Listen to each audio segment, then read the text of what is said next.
네, 안녕하세요. KR 크레딧 톡입니다.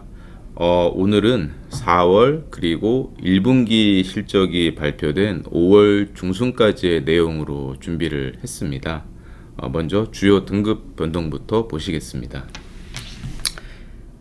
우려가 컸던 그 LG 디스플레이의 등급이 하향되었고, 이 외에는 그 등급 전망의 변경 건들입니다. 대한항공과 한진칼 등의 긍정적 변경, 또 바로저축은행과 SK증권 등의 부정적 변경, 그리고 흔한 경우는 아니긴 한데 푸번 현대생명과 현대비엔지스틸의 등급 전망이 긍정적에서 다시 안정적으로 복귀하기도 했습니다. 이 중에서 먼저 등급이 하향된 LG 디스플레이에 대해서 말씀을 드리겠습니다. 전방 수요의 부진으로 실적이 급락하고, 이러한 영향으로 재무 부담이 커졌으며 단기간 내 실적이 회복되고 재무 구조가 개선되기 어려울 것으로 본다가 요지입니다. 제가 보기엔 신용 등급이 하락하는 경우에 대표적인 예시와도 같은 상황입니다. 등급 변동 요인으로 제시된 두 지표 중에서 수익성 지표인 에비타 마진의 추정치가 허들인 10%를 넘는 수준으로 회복된다 할지라도 레버리지 지표인 차입금 의존도 추정치가 허들인 45% 밑으로 경감되기는 어렵다는 전망에 기반한 의사결정이었습니다. 뒤에서 말씀드릴 디스플레이 산업에 대한 이슈 리포트에서 국내 업계가 처한 어려운 상황을 잘 분석해 놓았고, 결국 그러한 여파로 대표 기업이라 할 수 있는 LG 디스플레이의 등급이 하락하기에 이르렀습니다. 다음으로는 등급 전망이 긍정적으로 변경된 대한항공과 한진칼에 대해서 말씀드리겠습니다. 작년 하반기부터 리오프닝 과정에서 재취항 관련한 비용 증가, 또 고유가로 인한 연료비, 그리고 환율 부담에도 불구하고 국제 여객 부문이 호조를 보였고, 화물 부문도 꾸준하게 이익 창출 기조가 이어지면서 매크로와 업황이 크게 등락하는 와중에도 양호한 실적 기조를 보여줬습니다. 이렇게 해서 축적된 재무 완충력을 감안하면 아시아나항공 인수에 따른 재무 부담도 감내 가능하다는 점까지 복합적으로 반영된 결과였습니다. 그리고 한진칼인데요, 그 지주사입니다. 그렇다 보니 주력 사업 자회사인 대한항공의 신용도와 밀접하게 연동되어 있고, 그러한 대한항공의 등급 전망 변경에 따라서 한진칼의 등급 전망도 긍정적으로 변경되었습니다. 이런 지주사 등급 논리에 대해서 적잖이 낯설어 하고 계시다는 점을 잘 알고 있습니다. 기회가 된다면 저희의 그 지주사에 대한 그 분석 방법, 어프로치, 그리고 또 논리 체계에 대해서 좀 편하게 풀어서 말씀드릴 수 있는 시간을 좀 가져볼까 합니다. 네, 그리고 그 등급 전망이 부정적으로 변경된 경우를 보시겠습니다. 먼저 바로저축은행입니다.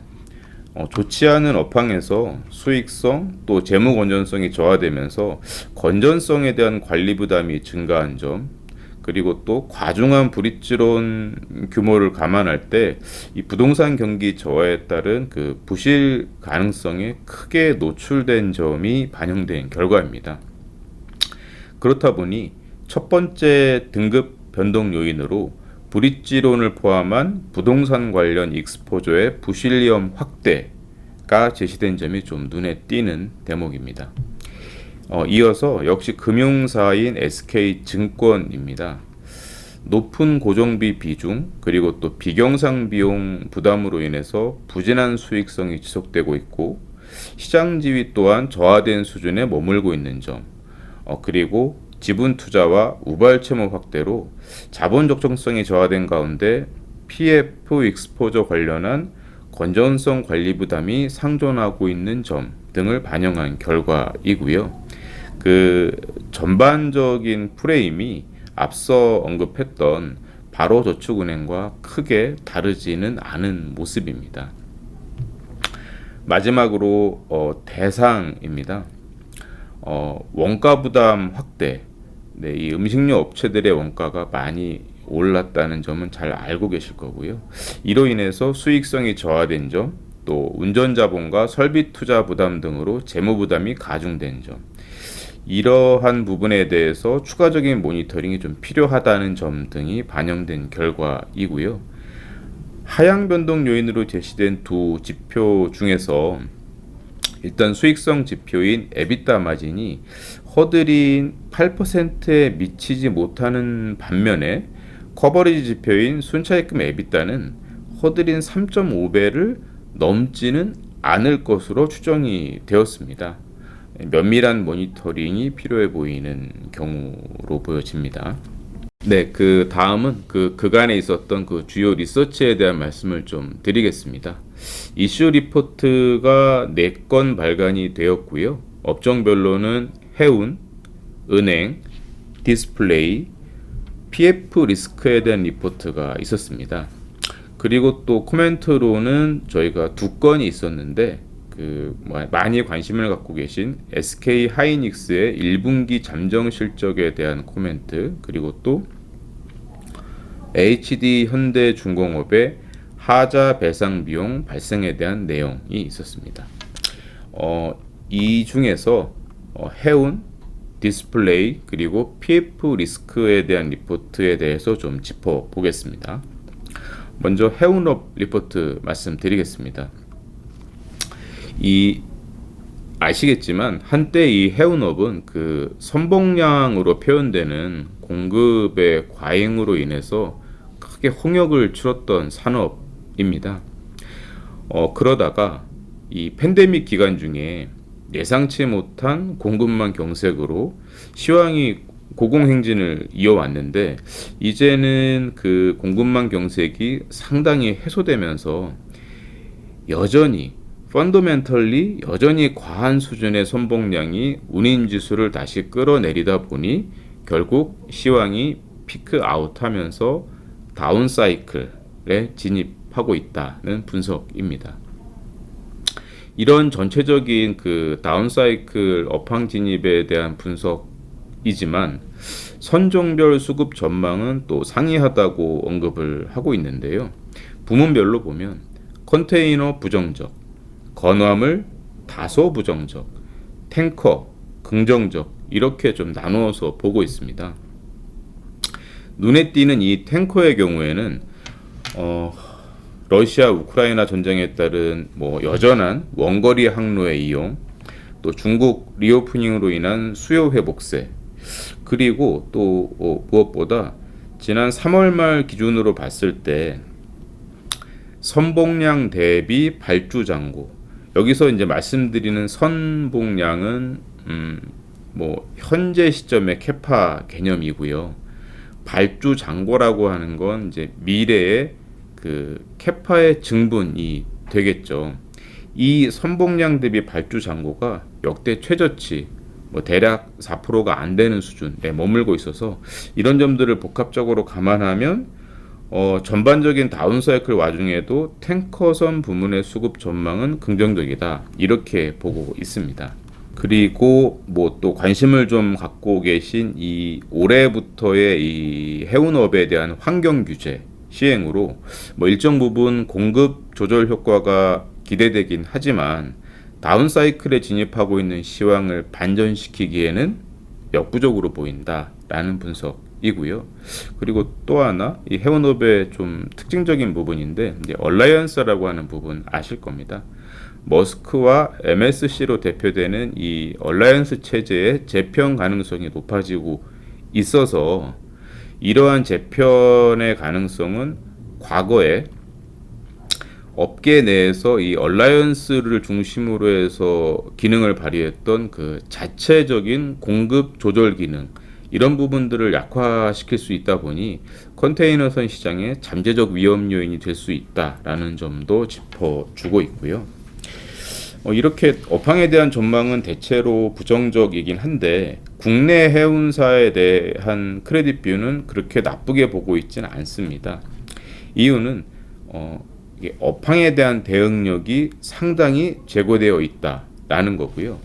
그 논거로 지금 들고 있는 부분들이 우선 사업적인 측면에서 먼저 HMM이 원가 효율성이 높은 초대형 선박을 대거 발주해서 뭐 그렇다 보니 자연스럽게 선대 경쟁력, 원가 경쟁력 이런 부분들에서 강화 요인이 되었고, 또 주요 손실 요인이었던 고비용의 장기 용선 비중을 축소했다는 점, 또 뭐 페노션, 또 대한해운 같은 건화물 선사들은 뭐 아시겠지만 법정 관리를 거치면서 리스크 해지가 되지 않은 고비용 장기 용선 계약을 대부분 청산했고, 운송 실수요와 운용 선대를 매칭하는 뭐 탄력적인 선대 운용을 통해서 스팟 사업의 리스크도 일정 수준 제어하고 있다는 점들을 근거로 들고 있습니다.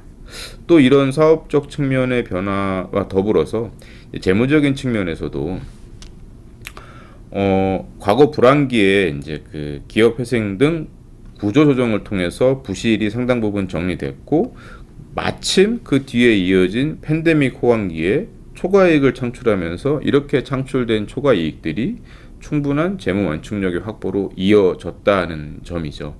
그래서 컨테이너 선사들은 뭐 조단위 현금성 자산을 보유하고 있고, 벌크 선사는 시황급 등에 대응해서 스팟 사업 비중을 늘리면서 실적과 재무 지표가 큰 폭으로 개선되었다라는 점들을 근거로 들고 있습니다. 해서 이 리포트의 결론으로 향후 해운업에 속한 업체들 신용도의 키는 앞으로 펼쳐질 이 다운사이클의 업황 속에서 자기의 수익성을 얼마나 방어할 수 있겠느냐라고 하는 점, 또 뭐 환경 규제라든지 이런 부분 때문에 불가피하게 해야 하는 투자에 따른 재무 부담을 어느 정도로 통제할 수 있느냐, 이렇게 두 가지로 꼽고 있습니다. 네, 다음으로 디스플레이 산업에 대한 리포트 말씀을 드리겠습니다. 앞서 그 LG 디스플레이 등급 하락에서 보셨듯 이 디스플레이 산업이 상당히 어려운 상황에 처해 있습니다. 뭐 역시 잘 아실 테고요. 이런 상황에 대한 그 국내외적 요인들에 대한 분석을 통해서 해법을 찾아보고자 하는 내용으로 되어 있습니다. 말씀을 드리면 이 팬데믹 특수였죠.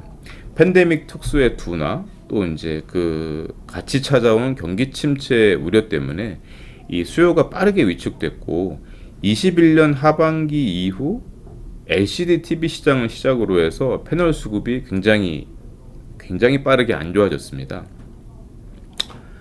이 LCD 패널 가격이 굉장히 빠르게 하락하면서 삼성 디스플레이를 제외한 주요 패널 업체 대부분이 22년에 대규모 영업 손실을 기록했고요. 이 올레드 역시 부진했습니다.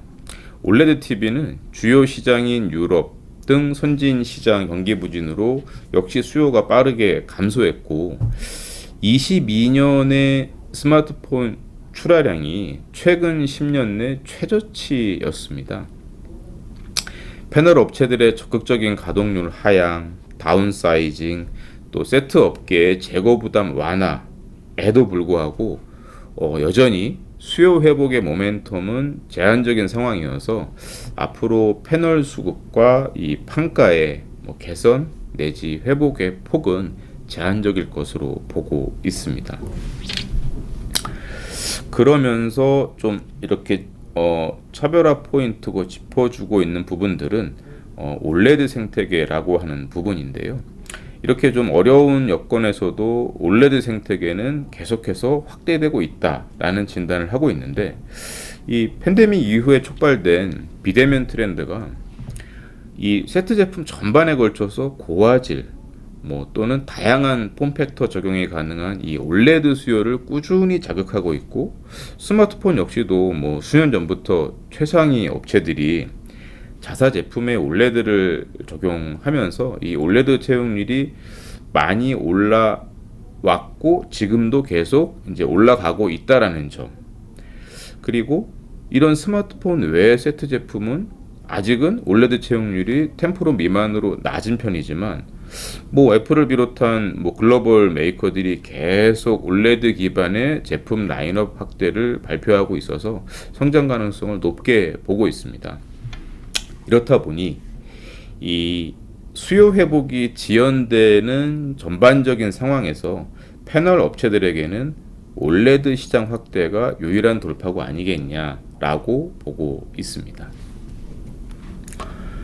이러한 그 산업 분석을 바탕으로 해서 이제 대표 기업이자 또 그 당시 등급 전망이 부정적으로 부여되고 있었던 LG 디스플레이에 대한 그 분석을 이제 별도로 추가해서 내용을 담고 있는데요.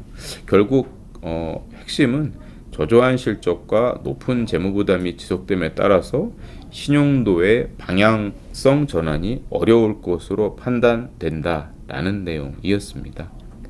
그리고 마지막 리포트로 PF 리스크에 대해서 다룬 대주를 위해 다시 돌아보는 PF 리스크에 대해서 말씀을 드리겠습니다. 제목이 참 재밌습니다.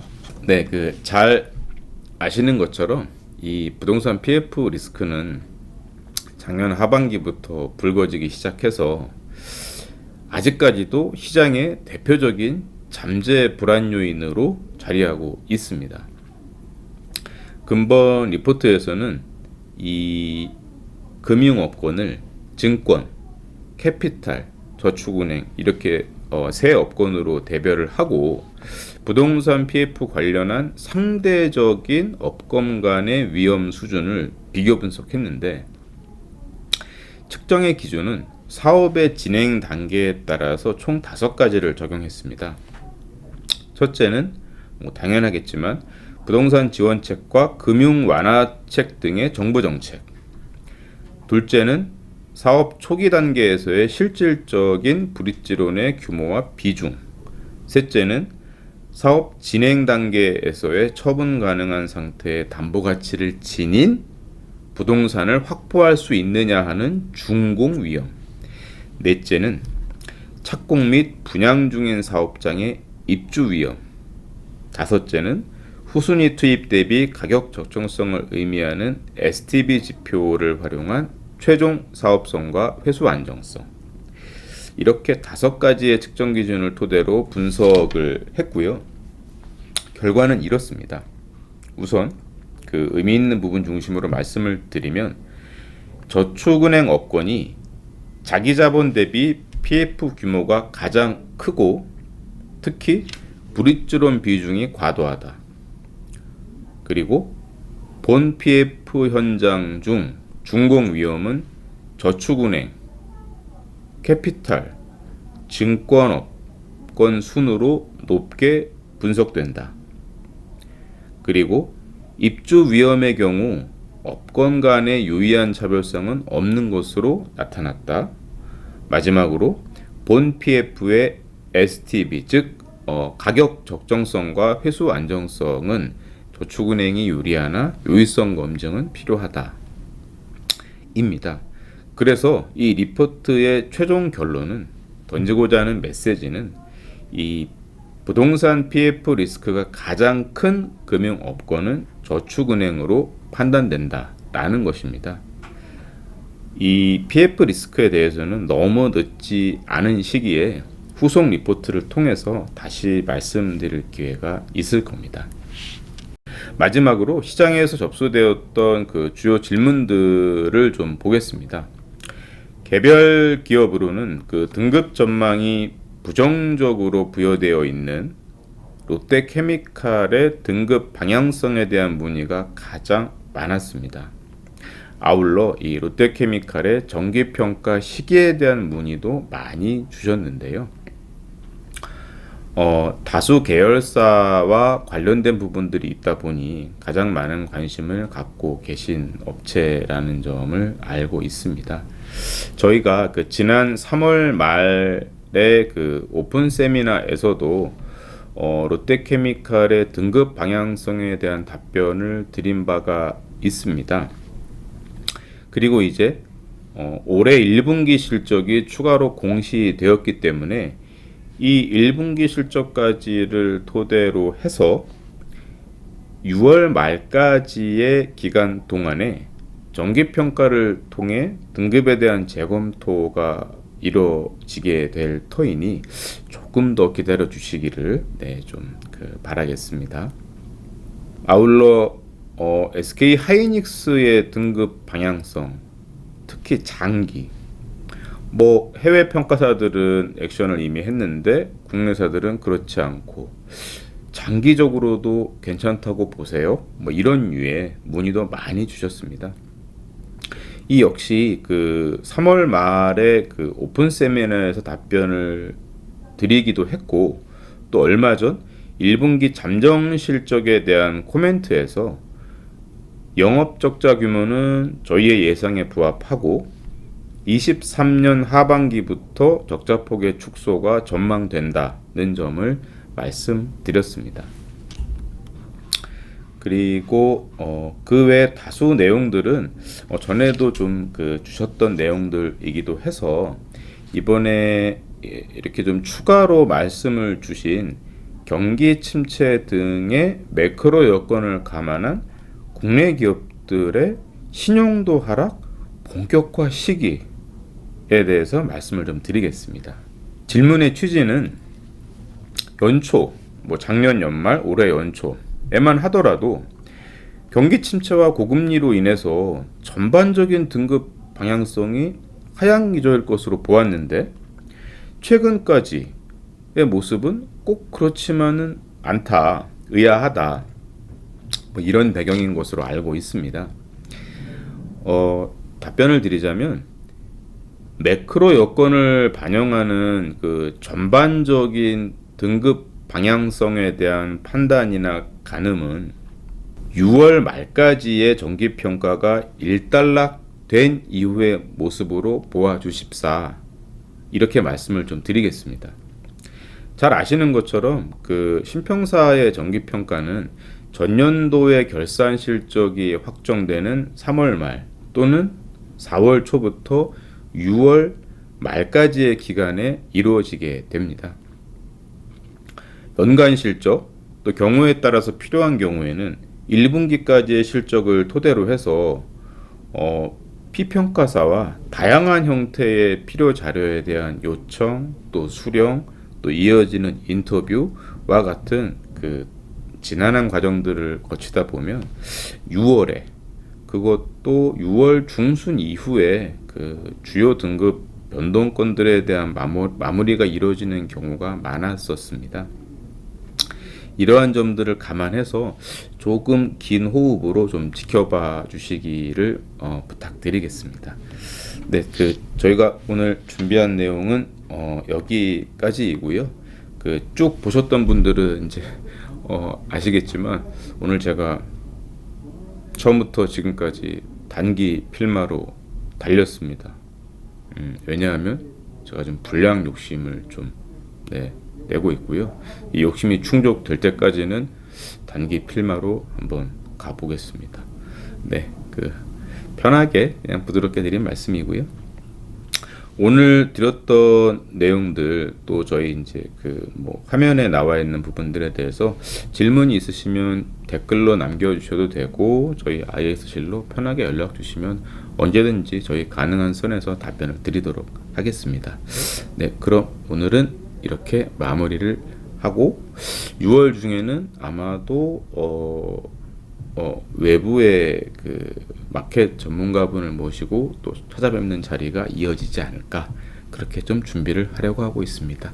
네, 짧지 않은 시간 시청해 주셔서 감사합니다.